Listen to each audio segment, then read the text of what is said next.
Fin janvier, nos deux chaînes de la TNT, HD1 et NT1, vont changer de nom. On va commencer avec HD1 le 29 janvier, qui va devenir TF1 Série Film, la première chaîne de la TNT 100% dédiée aux séries et au cinéma. Et puis le lendemain, ce sera NT1 qui va devenir TFX.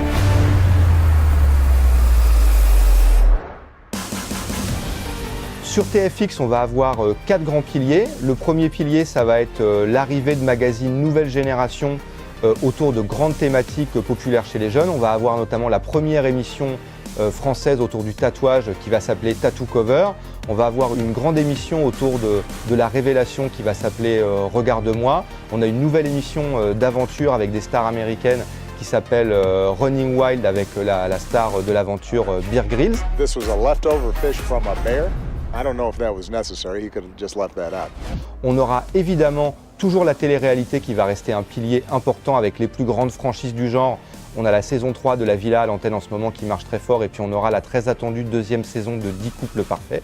Et puis on va monter en gamme avec beaucoup de cinéma inédit et puis des séries générationnelles comme Two Broke Girls, Dragon Ball Super et puis beaucoup de synergie avec le digital, avec notamment les sketchs inédits des Lollywood qui sont aussi des talents présents sur notre plateforme Studio 61. Je peux t'offrir un autre verre?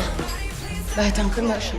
TF1 Série Film, on souhaite qu'elle s'adresse à un public 25-59 ans et sans doute un petit peu plus féminin. L'ambition, elle est simple, c'est de devenir une chaîne référente sur le genre série et cinéma. Donc pour ça, on va proposer plus de séries vraiment du moment, les séries qui font parler des séries inédites sur TF1 Série Film.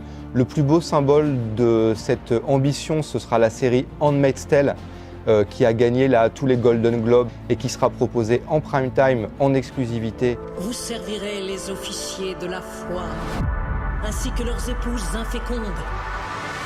On aura aussi d'autres séries, notamment 22-11-1963, qui est une série produite par J.J. Abrams et Stephen King. Il y aura aussi des créations originales françaises, produites et diffusées en exclusivité sur TF1 Série Film.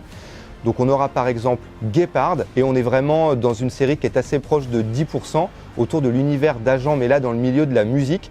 Et c'est une série dont on pense qu'il va beaucoup faire parler et qui sera un des programmes phares de la rentrée de TF1 Série Film. On veut vraiment avoir une chaîne qui puisse rivaliser avec les grandes chaînes séries et cinéma qu'on connaît plus dans l'univers du payant. Mais tout à fait, il y a une volonté de premiumisation et de montée en gamme sur les programmes qu'on va proposer à nos téléspectateurs.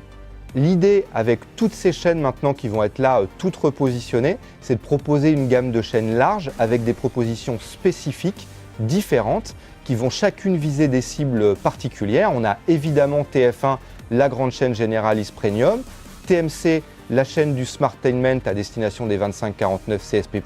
Et là, avec TFX, on a une vraie chaîne de pur divertissement à destination d'un public plus jeune, millennials, avec une forte présence sur le digital. Et puis une chaîne thématique autour de deux genres préférés du public que sont les séries sur le cinéma, à destination d'un public 25-59 plus féminin. Je pense qu'avec cette gamme et en plus LCI, la chaîne d'info du groupe, on couvre vraiment tous les genres et tous les publics.